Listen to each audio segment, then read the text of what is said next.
We are live. If you don't know who I am, my name is Will Franz. I'm a personal trainer and trail running coach, and I just want to help you improve on your trail running journey. And today's topic, I want to get into strength training stuff. If you want to get the most out of your strength training, then it should be fairly personalized or individualized. It should be a program for you. I don't think it's completely necessary. People do well on universalized programs as long as they're well written.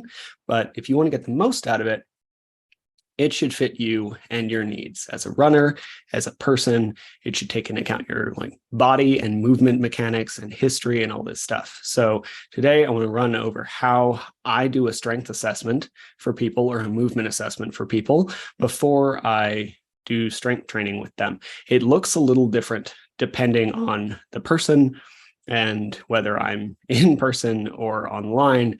The fundamentals are the same. So I'm just going to show you exactly what I do with people.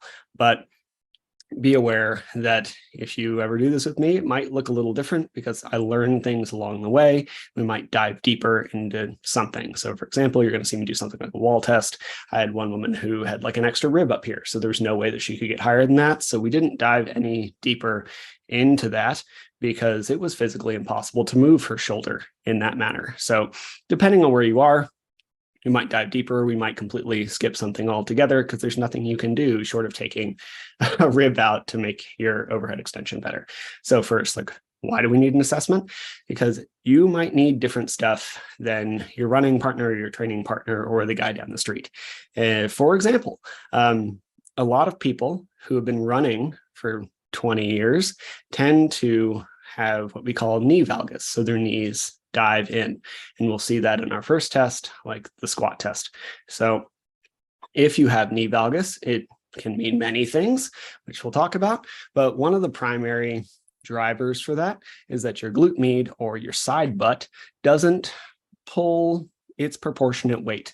Your glute max, the big muscle in your butt that helps you drive uphill and forward, might be doing fine from years of running, but your side butt might just be atrophied, or you might have poor connection. So regardless, it's just not really doing its job.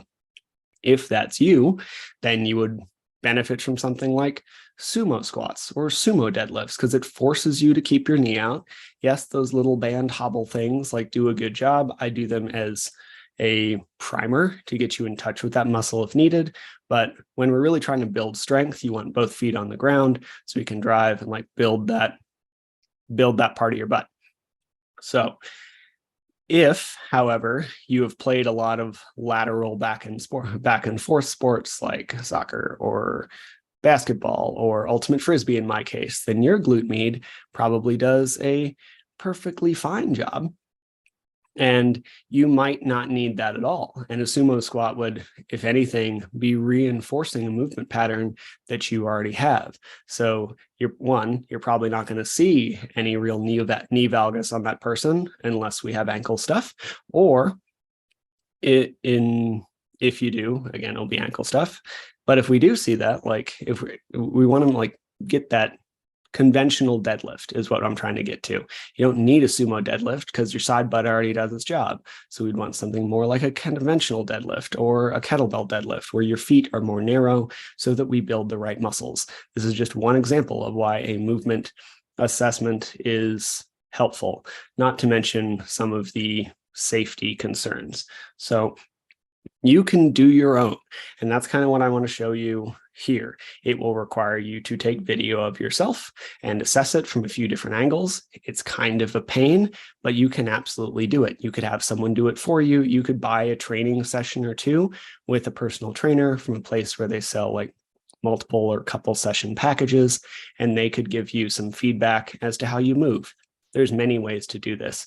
If you are going to do this yourself, you should absolutely video how you do. You trying to look in the mirror for some of these movements just isn't going to work very well. So set up your camera, try and get yourself from a bunch of different angles and go from there. Now you have to know what you're looking at, and there isn't enough time in the day, much less in the next 45 minutes that I'm probably going to be chattering on, for how for all the stuff you need to look for. So we're going to hit fundamentals. You build this over time. And this is what people often refer to as the coach's eye. And some people have been doing this longer than others. I am at the fairly decent advantage for mine that my dad was a physical therapist. So for me, literally as long as I can remember. So for like 30 years, we would be walking and he would point out the way people move. Like, oh, look at that person's foot. It caves in and they pronate. Or, oh, that's scoliosis or whatever. I am very used to looking at movement patterns. It's what my dad did for a living. He shared it with me. So instead of the 3 years that I've been training people, I've actually been assessing this for 30. So this is why he will often talk to a trainer. They have something they have a good coach's eye, and you will see them point out stuff about your body that you didn't even recognize. And I'm not talking about where you carry your weight or anything like that. I just mean your basic movement patterns. I will often talk with people whose feet, when they walk, are not symmetrical. So if we're looking at them straight forward, they're both usually going to be a little turned out. And then one is often going to be more turned out than the other. And I had a person the other day, actually had this happen a few times, where their foot was turned out by an extra 15 degrees. So if we're looking at top, that's probably turned even more so. It was like this. And she had never noticed that. And it seems like a fairly glaring thing if you look at the person, but if you've never assessed that or don't know what you're looking for, it's just going to be overseen or overlooked, right? So you have to know what you're looking for and know how to identify the problems and then further what they mean. So for me, and for a lot of people, I start feet up. I much prefer to have people do movement assessments barefoot or in socks. It is not always something that someone's comfortable with, so we can do it in shoes. And I've gotten to the point where I can see how things happen if you're in shoes. But if you're barefoot, you'll get a better assessment. So if you're willing to do that for yourself, highly recommended. So let's look at a couple things. First, I almost always start off with some kind of squat assessment. Now, if you take a training course to become a personal trainer or whatever, they will usually have you do an overhead squat test where you put your arms ramrod straight over your head, and then you drop into as deep of a squat as you realistically can, and then come back up. An overhead squat is incredibly difficult. It is an Olympic lift. I have never really had anybody who doesn't have a long training background drop directly into an overhead squat. So much so that I don't even find it useful anymore.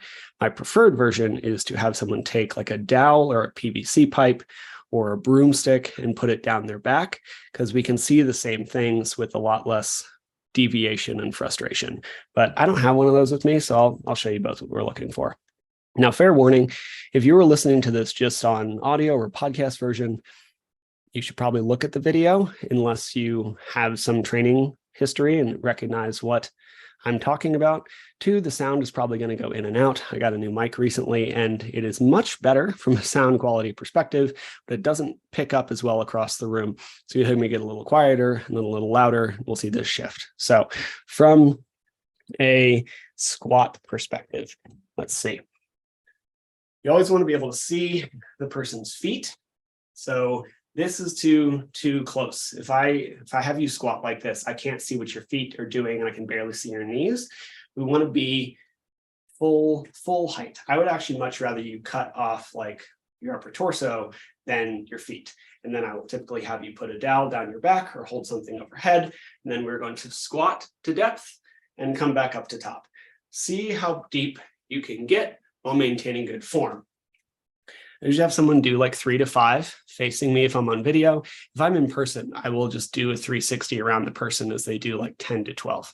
And then if we're on video, be here, make sure I can see your feet again, tall, ideally dowel down the back, squat to depth, and then come back up to top. Now, things that I'm really looking for from a deviation standpoint. First is your feet. How do they move? Do they stay pretty solid as you go down, or do they like to cave? So we can see this caving at the ankle. And if that's happening, there's a fairly decent chance that we don't have good foot strength or ankle stability, this can cause problems in your running. It is also likely to cause problems in your squat. So this will lead to some priming or strength stuff or warm-up things that will help you engage your foot better in a squat. So instead of having this collapsing, we will be able to engage the entire foot so that it stays a stable base as you go through a squat. Next, we look at the knees. So if the deviation is not coming from the ankle, it's probably coming from the hip. So my feet are still strong, but this knee valgus is coming from my hip. And that is the kind of variation that would lead to me knowing whether you need like sumo deadlifts or sumo squats versus a more conventional variation, right? So that is the basics there. And then from an upper body, the reason we use the dell is a lot of the time when people squat, we don't get this like nice flat back. We see either round, like much forward rounding, or a ton of extension and movement through the lumbar spine. If you have a dowel down your back, we're trying to keep it in contact with your head, that little occipital bone there in between your shoulder blades and your hips. And if we deviate one way or the other, it gives me a good idea of what we might need to do to correct that. That's a squat. Then we will do a single leg squat, which never goes well. It's okay. It's a really difficult movement, but it does provide some stability information. So if we can get to full depth on a single leg squat, that's delightful. Very likely it's going to look more like this. And as we go down, I'm going to see your knee cave in like that. And a lot of shakiness. And what I really want to know here is not whether you can do a single leg squat. It's fairly irrelevant. If you can, you're already really strong. What I would like to know is whether there's a deviation side to side. So again, do your feet look about the same?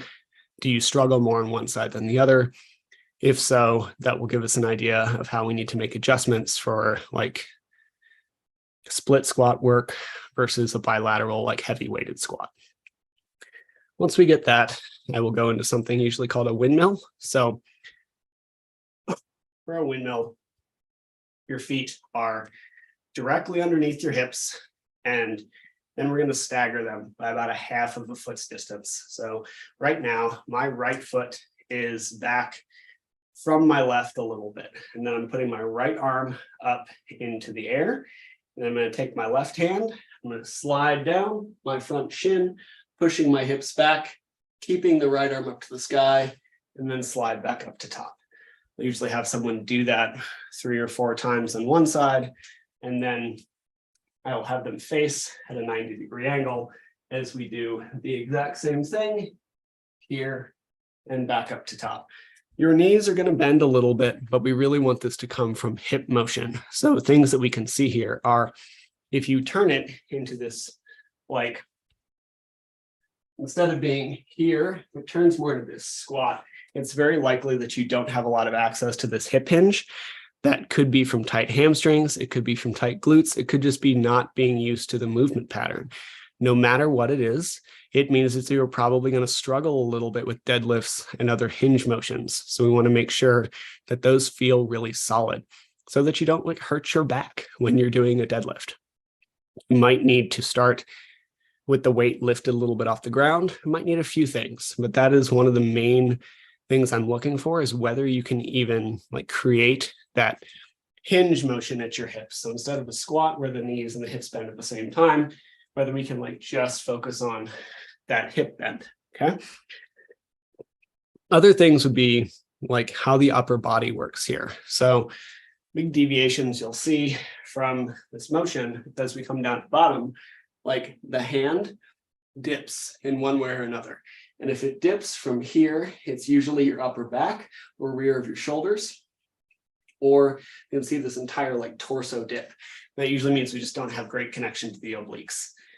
And if we look, we can get further information on that. If we slide here, if there's a nice neat line from my armpit down to my hip, means my lats do a pretty good job. If they don't, then we end up with this like weird shoulder thing or like this strange curve. We're just all looking at movement patterns and what it tells us from muscle perspective. Another thing that I like to have people do is a wall test. I do not have a great setup for this here.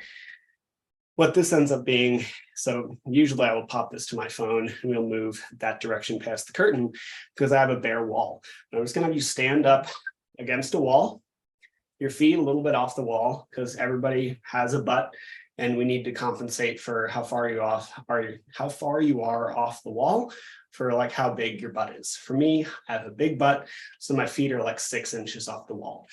Then I'm going to put my sacrum or my like low back in contact with the wall. And I'm going to put my arms up against the wall like this. So that my elbows are at 90 degrees and I'm nice and tall. My head is going to be in light contact with the wall, my upper back, elbows, wrists, fingers, right? So we're not having any of this. We're here, nice and tall. Once we get to this position and everything is in contact from like upper back up to fingertips, then I try to have people tuck your pelvis. So from this position, if I were against a wall, everything from here up to my fingertips would be touching the wall, except for a very light bend in my neck for my cervical spine. If we can't get completely flush, then something is wrong and we need to figure out what. If it is up here in your shoulder, could be a few things. Could be your rear delt or like infraspinatus. Just don't have that shoulder rotation. It could be your upper back. If your upper back is really rounded, what we call kyphotic, then we want to build strength there and get the chest to loosen up a little bit. And then what's most common is usually you'll have a little bit of deviation here, but not a ton. It typically presents as fingers and touch, elbows, but then wrists deviating off a little bit, like you're trying to avoid your watch on the wall. But what we'll often see is low back. So we'll get this nice and flush, and everybody bows back like this. So we just don't have enough connection to our lower abdomen. So this will typically lead to reverse crunches or hollow holds, or something along the lines there, so we can build a better connection to that like 8-pack structure, that rectus abdominis from top to bottom, where it connects from your pubis up to your sternum. Because we want to be able to like connect to that whole thing in order to create stability. Because if we can't create that bracing structure, what ends up happening is as you run and you get tired, we lose connection, and then we end up with that curved spine, and then everything ends up through this point in your low back. And that's one of the main reasons we can end up with low back pain while we run. It's because your abdomen just isn't, it's not that it's not strong enough, it's that like you don't have enough connection to it, or we're not strong enough in the right places, right? So this is one of the things we really care about as athletes, looking at a movement assessment on a wall test. Now, from there, we'll look at something called ankle flexion. And again, I don't have a great setup here. This is why I usually do this on the phone, but we need a like flat wall. So I'm going to move this so we can see. And then I'm going to set my foot up, tapping the bottom of the wall. I'm going to drive my knees over my toes until it touches the wall. It's a piece of glass. It looks like I'm shoving my knee directly into the heavenly realm, but it's just light. So then we're going to back up. I'm going to drive my knee forward. So my heel is still on the ground and my knee is still tapping the glass. So I'm going to keep doing this until my heel floats. That floated quite a bit. I'm going to move a little closer. There. So like right about here, my heel is just wanting to come up as my knee touches the wall. So I will take my hand sideways, put it down on the ground, and the distance from the wall to my hand was like, or the wall to my toe was a little wider than my hand if we compensate for the lip that's on the bottom of that door. So that is fine. I would love to have more. This is one of my big deficiencies. So I have worked on ankle mobility for years, and I've not made much more progress than that. To some degree, like you will have genetic limitations on your movement based on body structure and history and movement history and all sorts of stuff. So for me, ankle flexion is a struggle. It is one of the main reasons why I do not run well in like a 0 drop shoe, because no matter how much work I put into it, I only ever get like a little over 4 inches of ankle flexion. And as a result, if I'm in a 0 drop, I'm just driving through my calves constantly. If I have a little bit of drop, 6 millimeter, then I tend to not drive as much through my calf and I'm able to use my glutes. So this can lead to shoe recommendations for one. For another, it can tell us what's wrong with your squat. So If you have people, or if you yourself can only move like an inch off the ground before like heel starts to float, then you're really going to struggle to get into a deep squat. Because if we look at positioning here, as I squat, my knees like drive forward over my toes. We're at like 2 to 3 inches past my toes. And if I can't create that much flexion, then trying to get this like deep ass to grass squat, to use like layman's terms, is going to be pretty much impossible. So we would hit it from 2 directions. One, we'd probably lift your heel up a little bit, be it on like a 2.5 pound plate or something like that when you do squats, while also really prioritizing ankle flexion from a mobility standpoint. Because if we're running, you want to be able to create that like rear glute drive through your butt and not as much through your calf, because your butt's bigger than your calf. We want it to be able to work. So if you have no ankle flexion, you are constantly going to be doing this like toe running thing versus this actual posterior chain driven running from your butt. So if you have no ankle flexion, we want to make sure to improve that. The other big thing to note here is, and on all of these that are single-sided, is are you balanced from side to side? If one side is significantly worse or deficient or whatever from the other, then we want to try to correct that as much as we can. I would almost always rather see someone balanced than have a ton of mobility on one side and none in the other. And you'll see this a lot from all sorts of sports backgrounds. It's not just like genetic differences, like the extra rib that I mentioned earlier. If you ever meet or work with someone like a baseball pitcher, their right shoulder, if they were righty, their throwing arm is going to be ruined. Like it just messes them up, versus like a water polo player is going to have problems in their hips. They almost always do, but it's usually pretty even side to side. There's usually a little deficiency or discrepancy rather, but not as much as like a baseball pitcher would be. So we want to try and balance that side to side is one of my biggest priorities when we look at programming. Another thing that works a lot better in person, but is not a big deal. So in person, I have a thing called a hurdle step where we like set someone up against the thing. And then we set up a hurdle at the height of their knee, like just below their kneecaps on their patellar tendon. And then I have them pick up, step over the hurdle, tap, come back, trying not to tap it's like a little rubber band. This tells me a bunch of stuff. One, shows me how stable you are. Two, it shows me how like your psoas and your like frontal hip flexors work. So being that nobody really has this hurdle in person, I just have them stand here, brace the torso, and then drive their knee up to their chest. And I'll have them do it sideways. And I want to see what that knee drive looks like and what their stability looks like. A lot of people who have only ever done like long endurance sports or grindy stuff without a ton of flexion here, you will see, maybe this is you, that your knee only really comes up to parallel. And if that's the case, you're going to struggle when it comes to like uphill and sprinting work. So we often hear about, if you look into training stuff, the psoas. And for a lot of people, it's tight. That is because we sit in this like seated posture all the time. But tight and weak often look the same. So if you've done a ton of endurance stuff and you're not always seated, it might just be weak. And we want to build that psoas so that we can get that knee drive. So that shows a little bit there and how your speed workouts are going to do. Now, a couple more basic ones. Pardon me as I lift this desk. I'm tired of hunching over. So another basic one that I try to have people do is called a shoulder impingement test. So stand here, touch your other shoulder with the opposite hand, and then try to bring your elbow up to your face and back down. This is just a pass fail. Does it hurt or not? If it hurts, then we probably have some like shoulder impingement issues.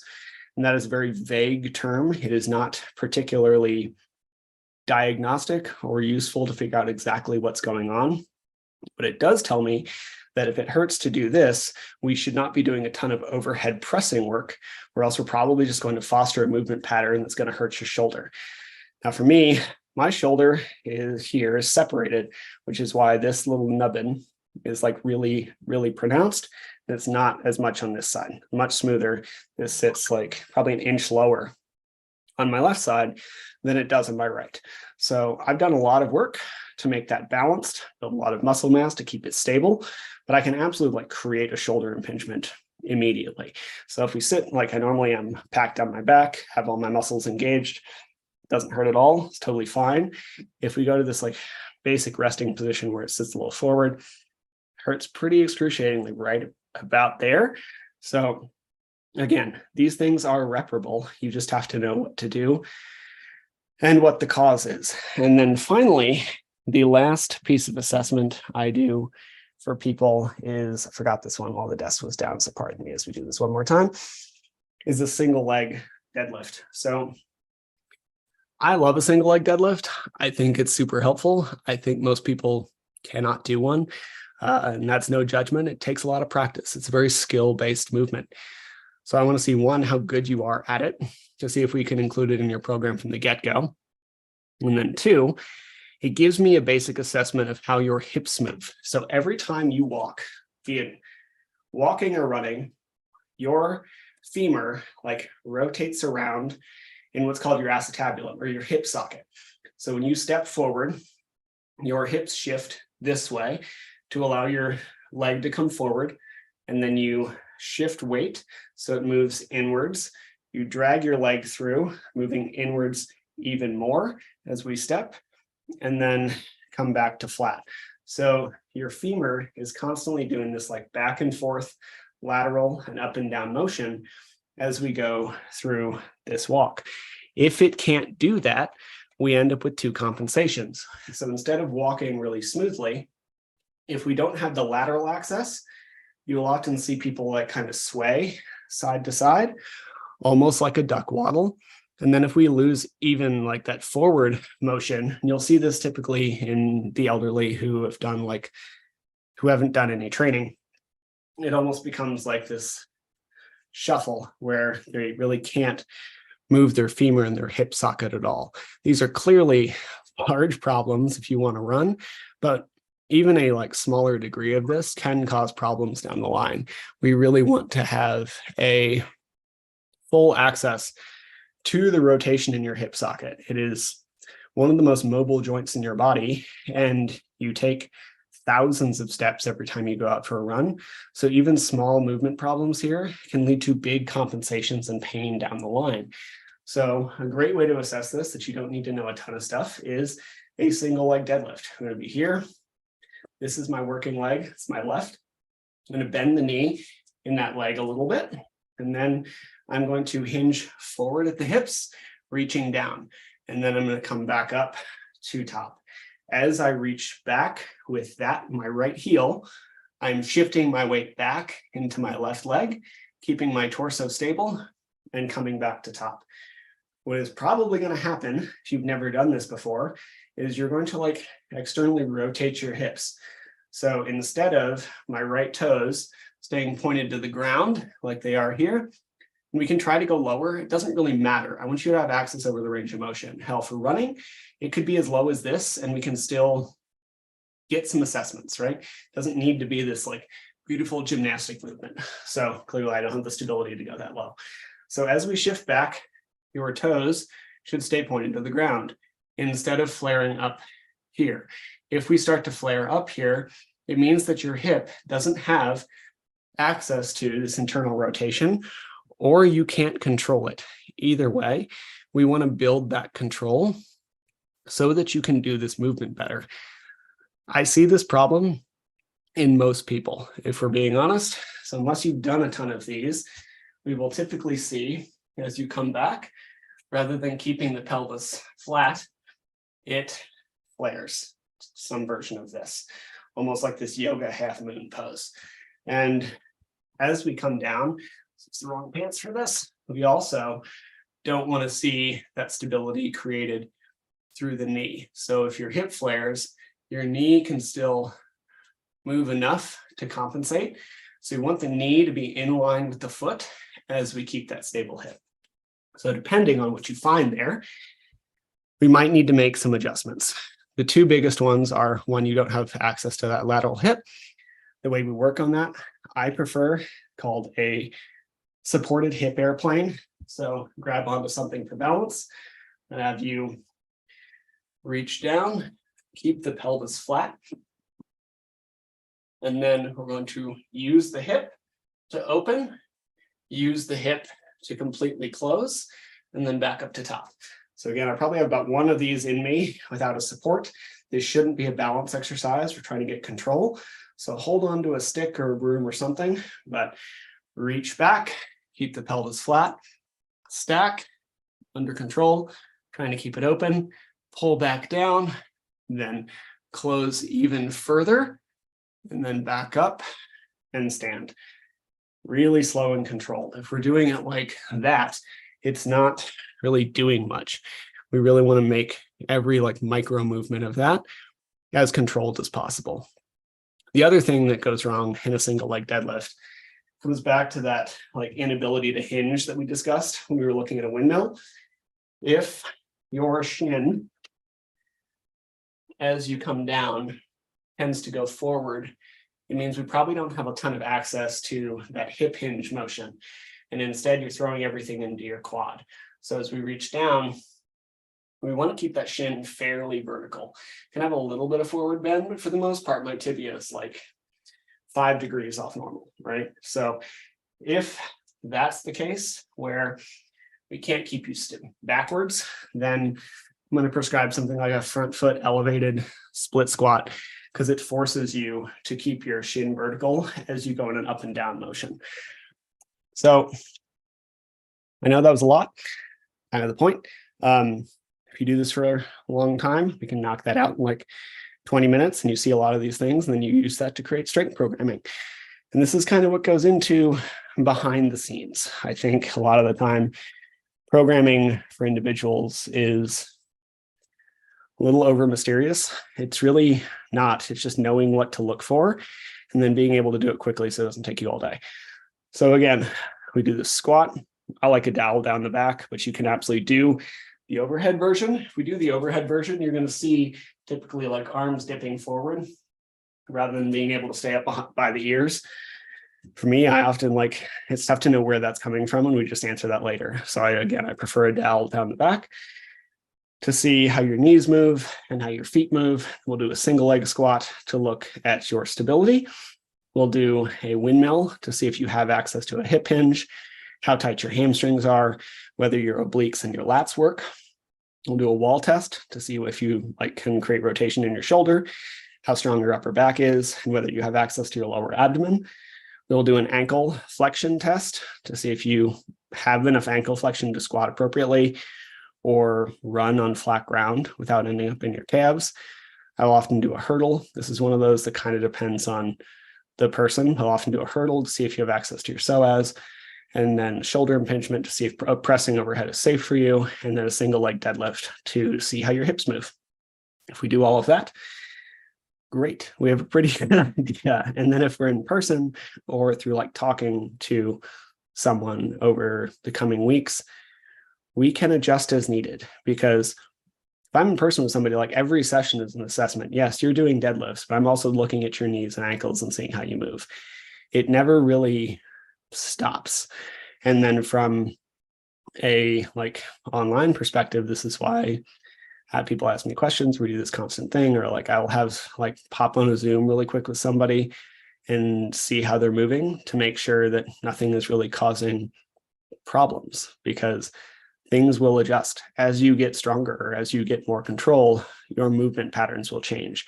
It's one of the reasons that we do strength training in the first place, to adjust movement patterns to fit what you need to do. So we need to reassess occasionally and kind of see where you are. And some of that reassessment can just come from how well these movements are going for you. And then some of it needs to be all right, let's actually sit down and do this again. And one of the big things too is that the problem is not always where the pain or where the struggle is. So if we look at couple examples. One, high hamstring tendinopathy. High hamstring tendinopathy is usually pain right here where your hamstring inserts into your butt, typically on your like intermedial hamstring. And that often comes from when you're running, your knee caves a little bit, and that makes your inner hamstring longer than it needs to be. So it puts stress on that tendon. So eventually it just ends up with like micro tears and then problems and standard tendinopathy. And if we end up in that place, the fix is not necessarily the hamstring. It is often the glute med and trying to build that side butt. Because again, if we're seeing that knee valgus from a hip perspective, it is often from there. It can also be from your feet. Overpronating feet where your feet collapse are not a bad in and of themselves. But if you overpronate to a degree that everything caves in and you can't create control, that's where we start to see movement compensations and pain. So even though the pain is in your hamstring, and putting that under some kind of load and repair is a good idea through like Romanian deadlifts or whatever, it is even better to fix the problem at the root, whether it be your feet or your glute med. Another example is I have a client right now who has shoulder stuff. We don't need to completely dive into what his problems are with his shoulder, but he feels a lot of pain and tightness in his tricep. It's not his tricep. It is where this shoulder muscle here, this is called your infraspinatus. It is one of the four muscles of your rotator cuff, and it inserts here on your tricep and deviate a little bit depending on the person. And he's feeling pain here. So he's been trying to get his tricep to stretch and lengthen, when what's actually going on is his teres major here is too tight. It's pulling him down. Sorry, that's the one that we're struggling with. And then his infraspinatus is too weak and it's not doing the job. So we've actually been trying to get this muscle looser down his back, and then we're trying to get the other muscle stronger. So even though the pain feels like it's in his tricep, it is actually in his shoulder and upper back. So understanding where the pain comes from is how we fix the problem. It doesn't actually necessarily have to do with the thing that you're feeling. So I hope that was helpful. I'm putting out a new strength guide that I've been threatening for weeks. Sorry, it's been a very long race season with multiple people racing over the past few weeks, but finally had a short pause, and I'm going to release that this week. This video will be linked to it so that you can always assess yourself as needed. So I hope that was helpful. Keep an eye out for the strength guide. If you have any questions on strength or want to do a free consult, that's why I do consults for free, please message me. Either text, my number is everywhere, or just like hit an application fee on the internet or at the end of the strength guide. I would love to talk to you and help you do this assessment so that you strength train well. That is the whole goal, to help you out. So if you're struggling and want better strength work, shoot me a message. I'll help you set that up. If this is enough for you, happy day. Go do the thing. Anyway, I'm going to head out, and I hope you have a great rest of your day. See ya.